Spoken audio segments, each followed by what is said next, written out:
Hey everyone. Today I'll show you how to set up a shared LOV in Oracle APEX. Let's dive right in. First things first, we need to prepare the table. Make sure you have a table in your database to store the roles. Here's a quick example. SQL create table roles, insert sample data, insert into roles, role_name, values, admin, insert into roles, role_name, values, user, insert into roles, role_name, values, manager, commit. Alright, now that our table is ready, let's create a shared LOV in Oracle APEX. Step 1. Navigate to Shared Components.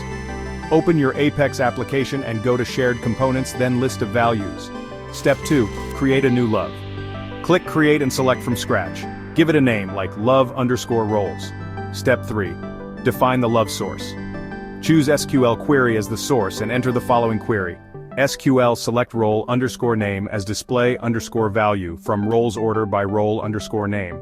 In this query, display_value is what users will see, and return_value is what gets stored in the database.